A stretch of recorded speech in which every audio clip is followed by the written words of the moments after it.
Hello, I'm Emily Jensen, Dialogue Web Editor and Business Manager. On behalf of the Dialogue Gospel Study, I am pleased to introduce the following Friends of Dialogue who will be providing some of their thoughts on the recent General Conference. Nathan Kitchen, Rhea Maynes, Gabriel González, Theric Jepson, and Kathryn Shirts. Please enjoy.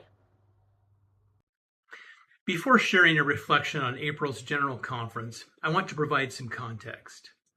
I grew up in an era in the church where we didn't just ignore the Christian liturgical calendar, we had an outright aversion to it.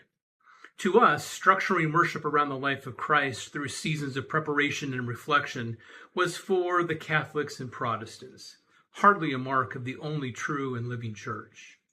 I knew Easter and Christmas, of course, but I was essentially illiterate regarding Advent, Epiphany, Ordinary Time, Lent, and Holy Week.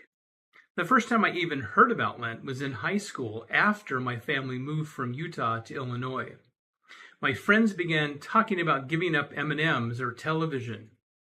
To me, this seemed peculiar, even performative. On Easter, a Protestant friend greeted me with, "He is risen." I stared back blankly. What an odd thing to say out of the blue, I thought. After a moment of awkward silence, he said, "Don't you know what to say back?" And I admitted that I had no clue what he was doing, to which he taught me that I should answer, "He is risen indeed." Weird, I thought. For decades, the Christian practice of living in God's time remained foreign to me. Most of the time, I didn't even think about it because as a Latter-day Saint, I had no need to think about it until I met my husband Matthew in 2017. Matthew is an Episcopalian and a PhD in religious history. In dating me, he experienced a baptism by fire into Latter-day Saint culture and theology. In turn, he opened the doors of the liturgical tradition to me. I felt humbled as I discovered the depth, beauty, and symbolism of worshiping Christ through the rhythm of a sacred year. My brain got it, but my true blue Mormon heart resisted. I was clinging to a learned aversion that had calcified my personal worship over 50 years. It wasn't until last year during General Conference when Elder Stevenson invited us to broaden our Easter celebrations into Holy Week that I finally jettisoned that ingrained prejudice. This year, I fully embraced the liturgical calendar leading up to Easter. During my lunch hour, I went up the road from my office and joined with the Lutherans for an Ash Sunday service. I was not prepared for how meaningful it would be for me, especially when the pastor swiped ashes in the shape of a cross upon my forehead, looking me in the eye as he reminded me, "From dust you came, and to dust you shall return." In the context of the entire service, it was as if I was finally understanding this truth for the first time in my life. I thought long and hard about what I would give up for Lent and chose something deeply meaningful and personal to me. Turns out, 40 days of giving up something of my choosing proved to be transformative, a very transformative spiritual practice. Even Matthew noticed the change in me. I was astounded and grateful, for it brought me into Holy Week focused on Christ. Matthew and I spent Holy Week in Barcelona, where we participated in the Blessing of the Palms on the steps of the Barcelona Cathedral on Palm Sunday. We held our palm branches high as the Archbishop came down into the crowd to sprinkle them with water, transforming these ordinary branches into sacramentals, tangible reminders of faith. Throughout the week, we intersected with a community of faith, remembering Christ's final week through masses and processions, each day intensifying through Maundy, Thursday, and Good Friday. And then we spent Holy Saturday on a plane back to Phoenix. I was anxious. Easter Sunday is the apex of the Triduum, the most sacred moment of the year. How would my religion handle this climax during General Conference? To be honest, and I feel a bit ashamed to admit this, I worried that my faith tradition couldn't match the spiritual energy required to carry the ball over the finish line. Then, Dieter F. Uchtdorf stood to open the Sunday morning session of conference declaring, "Happy Easter." He dove straight into the grief of the woman at the tomb. They went to the tomb out of love and a desire to serve, even if they didn't fully understand. They found the tomb empty, where two angels asked them, "Why do you seek the living among the dead?" President Uchtdorf then declared the bold message of the empty tomb: Jesus is risen. We may read about Jesus in the Bible, but he is not confined to the pages of a book any more than he is confined to a grave of stone. We speak of Christ today in present tense because he lives. The invitation of the angels to Mary Magdalene and her companion extends to us today. Come and see the empty tomb and go quickly and tell others that he is risen. This was an electrifying moment for me, as the meaning of Lent and Holy Week that I had just experienced came into intense focus. These events, from Ash Wednesday to Easter, I experienced with others in community.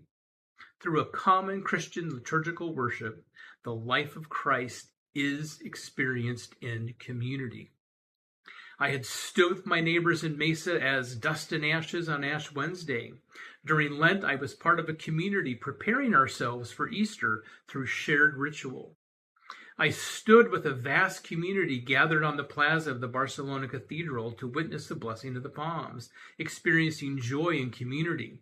The entire Holy Week, we as a community were witnessing to one another of the Christ of the empty tomb. And now from the pulpit of a conference center, President Uchtdorf tied our experience leading to Easter with one common denominator: community. Easter is not just a one-day celebration. It is an expansive moment in time and space where we are all running towards the tomb as a community together to witness to one another that he is risen indeed. Hi, I'm Rhea Maynes. Several weeks ago, our family was evacuated from our home in Doha, Qatar, due to the U.S.-Israeli war in Iran.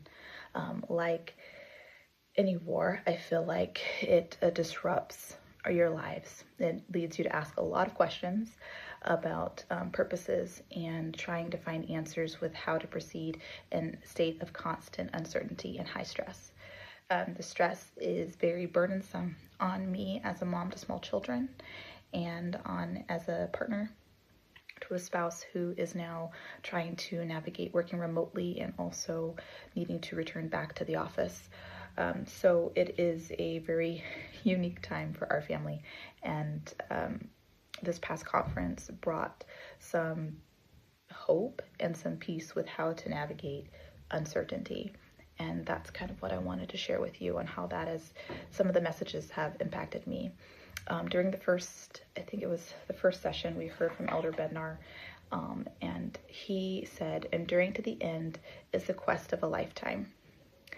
And, you know, usually when I hear the phrase endure to the end, it sounds, you know, like a struggle, nothing quite enjoyable as a quest of a lifetime. And he's encouraging us to find the joy in this life, even though it does involve enduring. And then joy again is brought up by Sister Freeman. She says, "Joy is not the absence of sorrow. It is the presence of Christ in your life." And these messages of joy, and I feel like there were even more references to it. I even had joy on my kids' conference bingo, and they marked that one off pretty early. But the theme I'm getting is that no matter what we're experiencing, what we're enduring, there's an opportunity for us to find joy. And I would also like to add, Elder Matswagothwa, he was right in that his daughter had said that no one was going to remember their name. I am practicing and I will get it right. But he said that Christ knows us by name. And he knows us and speaks to us in our language and understands our circumstances. And one of the hardest things about my current circumstances, is deciding where to go and where I can find community. And the reality is I am struggling to find a place where I can go and have community of people going through the exact same thing. People that find themselves displaced from their homes because of war, raising small children, people with experience and some traumas due to ongoing missile interceptions and hiding on basements. I have friends in Doha that were living through that, and we spread all over the world. And some of them are going back, and it's this question of, where can I find a community of people that understand me? And the answer is likely I'm not going to find it where I'm at right now. Where I'm going to find my community is in prayer and connecting with my Savior Jesus Christ, who understands all of our circumstances, and having all of this happen and do a conference over Easter weekend, and going over Holy Week each day with my children, and being reminded of Christ's suffering in Gethsemane was so he could understand this current experience in my life. And that as I'm experiencing it and I feel alone, I am really not alone. There is someone who understands, someone that I can express the stress and weight to. And I can counsel with in determining what to do next and where to go and how to navigate things. I feel like life is, at this moment in time, is very accelerated, and decisions are being made that are going to be impacting not only my immediate future, but the future of my children and my family. And Elder Uchtdorf said that we can speak of Christ as if he is present, and we say he lives because he lives and he's present. And I am grateful for that bit of light and reminder from General Conference that I can find joy in this circumstance, that Christ is there for me in the present. He understands me and understands what I'm going through. And honestly, that's what I needed to hear. Hello, friend dialogue. I've lost track. Is this my 16th attempt to record this, my 20th? At this point, as you will see, I am reduced to recording in my children's bedroom on Zoom. But let's start, will we, by classing the joint up a little bit and erasing those bunk beds with my friend Willie Shakes. Now, Shakespeare quoted at least twice in this conference, including by Neil L. Anderson, the line, "Love is not love that alters when it alteration finds." It's a good line. It's Elder Anderson and Kathy and Neil. Anyway, let's read the whole sonnet, shall we? Then we'll get back to this question. "Let me not to the marriage of true minds admit impediments. Love is not love, which alters when it alteration finds, or bends with the remover to remove. Oh no, it is an ever fixed mark that looks on tempests and is never shaken. It is the star to every wandering bark, whose worth's unknown, although his height be taken. Love's not time's fool, though rosy lips and cheeks within his bending sickle's compass come. Love alters not with his brief hours and weeks, but bears it out even to the edge of doom. If this be error and upon me proved, I never writ, nor no man ever loved." It's good advice for marriage. Love is not love, which alters when it alteration finds. It's a good point, but I think it's more broadly applicable. Let's start, shall we, by going to Elder Bednar, who quoted Mormon. Mormon said, "Charity is the pure love of Christ, and it endureth forever, and whoso is found possessed of it at the last day, it will be well with him." Now, I want to talk about one word, and this is a family trait. This is an opportunity for me to plug my brother Kyle. Kyle wrote a great, let me move over here, this thing called A Vicious Remarkable Vision of Her Father. You can read it on dialogue. You can, hear it on the podcast, whatever. What's Mormons up to? Elder Bednar points out that, what does it mean? Whoso is found possessed of charity at the last day, it shall be well with him. Does it mean that we possess the charity? Or does it mean that the charity possesses us? Could be either. The thing that I found particularly interesting is Elder Bednar is saying that enduring to the end is inseparable from developing charity. Enduring to the end, sure, it's the joyous quest of a lifetime. It's a gradual process in trusting in and becoming like our Savior. But it's the same thing as charity. I don't know about you, but I am an American Latter-day Saint. And like a lot of American saints, I am feeling a bit myopic in the moment. I am I'm consumed, shall we say. Possessed, we've already applied that word to charity. I am consumed with the, shall we say, lack of charity in American governance at the moment.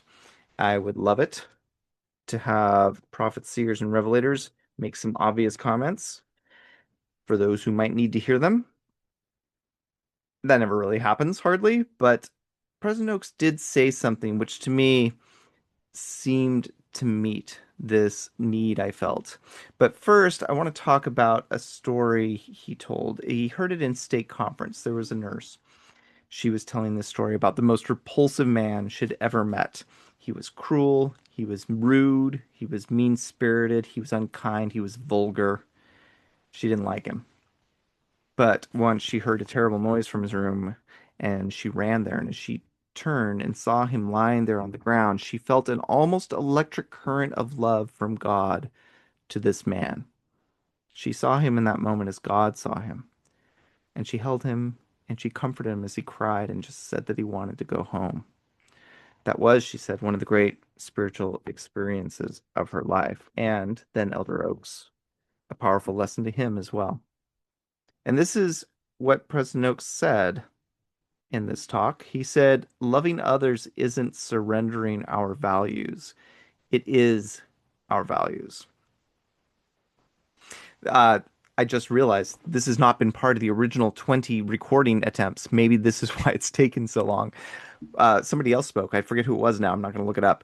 Spoke about how sometimes it feels like you have to balance forgiving all versus, offering necessary correction. This, I guess, is the problem I have as a myopic American saint. I agree. Loving others isn't surrendering our values. It is our values. But how do you love someone enough to correct them versus forgive everyone? This is a real question in our civic life right now. Charity is sort of a personal pet cause of mine. In my brief hours and weeks, even to the edge of doom, I am hoping to develop some charity. I want to, have the good sense to be an ever-fixed mark, to look on tempest and never be shaken. I agree, love is not love, which alters when alteration finds. And the only love like that is Christ's love, the pure love of Christ. And I want to possess it, but I also want to be possessed of it at the last day. That is a big and a difficult and a hard thing. And it works on the small levels and it works on the big levels. But you know what? If enduring to the end is inseparable from developing charity, then look at me. I finally got this video done. A solemn assembly is a grand affair, very formal, where the whole church, represented by the members assembled in the vast conference center, raise their hands to honor and sustain the new prophet of God.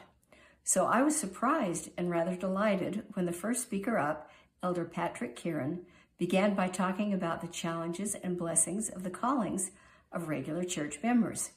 Here are a few of his points that stood out to me. We sustain not only the highest church leaders, but also each other in our ward and state callings with our prayers, encouragement, and faith.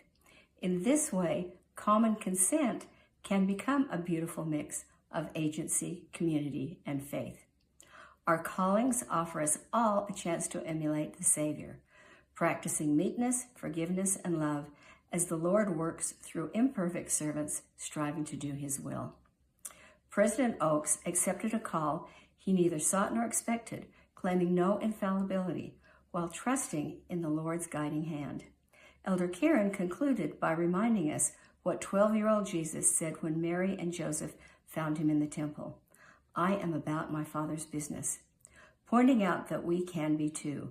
Every calling is about his business as we join the Savior in his infinite redeeming work.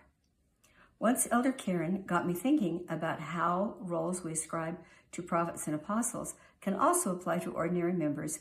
I saw the same theme in two other talks. One was Dieter Uchtdorf's Sunday morning address, starting with the women who witnessed Christ's empty tomb and the disciples whom he instructed to tell the whole world of his resurrection. While we sustain apostles and prophets as witnesses of Christ to the whole world, Elder Uchtdorf pointed out that the Lord has entrusted each of us with sacred experiences. He then asked, "What have we seen, felt, and experienced? Shall we not become witnesses of Jesus Christ?"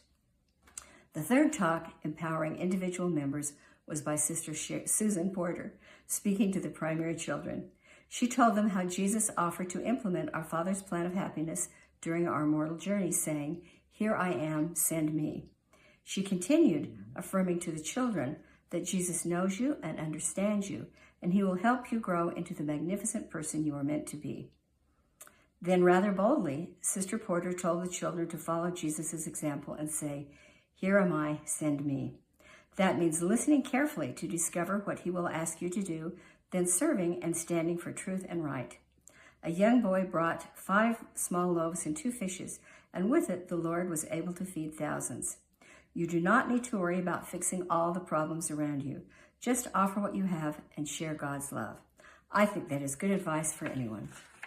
So, I anticipated a solemn assembly honoring a new prophet with lots of admonitions to follow him, but instead, I felt the conference, especially these talks, encouraged and empowered everyone, including the very youngest.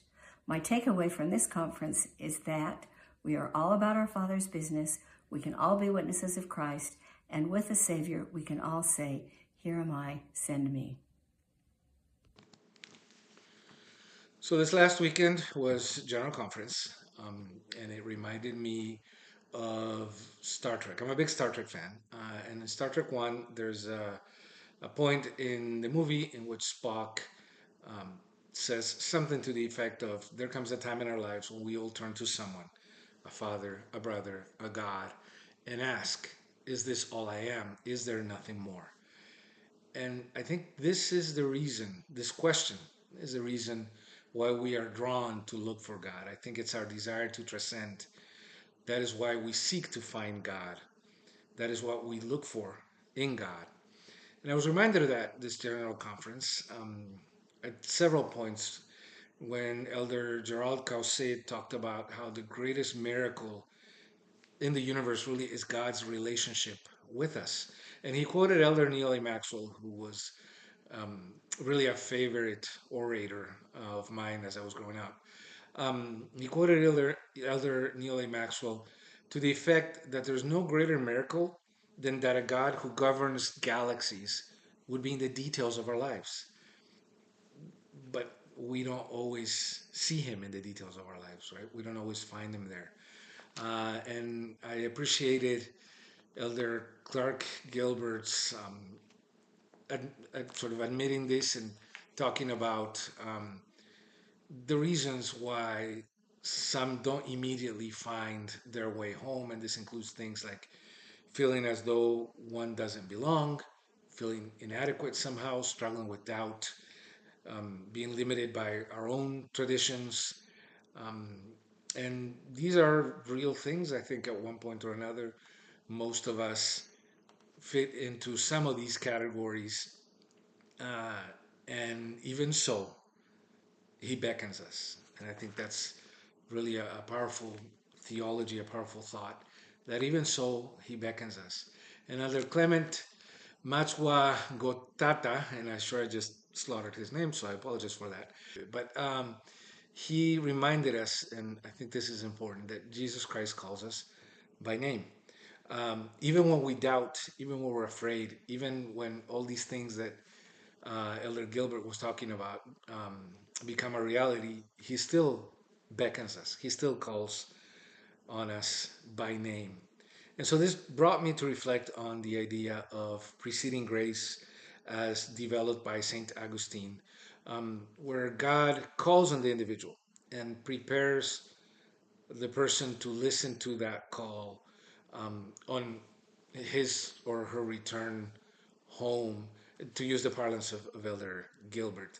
Even before we know it, he's there, he's calling on us, even when we are doubtful, even when we can't hear it, even when we can't see him in the details of our lives. As St. Augustine would argue, he's still calling us and really has a pathway prepared for us. And this is a loving, very patient God. I think this idea is really compelling of a God who awaits for us. And this reminded me of the Baroque poet Lope de Vega. He has a sonnet that begins with Pastor que con tus silbos amorosos, or sonnet 14 is probably an easier way to remember it. But if you can, I would suggest you look up the sonnet and read it in Spanish. Um, what I want to do, though, is read a translation into English by Stephen Wentworth Arndt. And with this poem, I would like to read to finish this brief theological reflection with the words of Lope de Vega as rendered by Arndt. And so here goes. O shepherd, whose loving fives have blown to wake me from my heavy slumber's clutch, whose staff is made from crosswood, inasmuch as your strong arms are held on it outthrown. Turn eyes of mercy to what faith have shown, for I confess you, Lord, in love's deep touch, and pledge my word to follow you with such delightful feet and sweetly fifing tone. You die from love, O shepherd, hear me then. Let not my hardened sins dishearten you, for you are such a friend to weary man. Thus wait, and listen to my troubles too. But how though can I say, await me when you stand and wait, with feet that nails pierce through?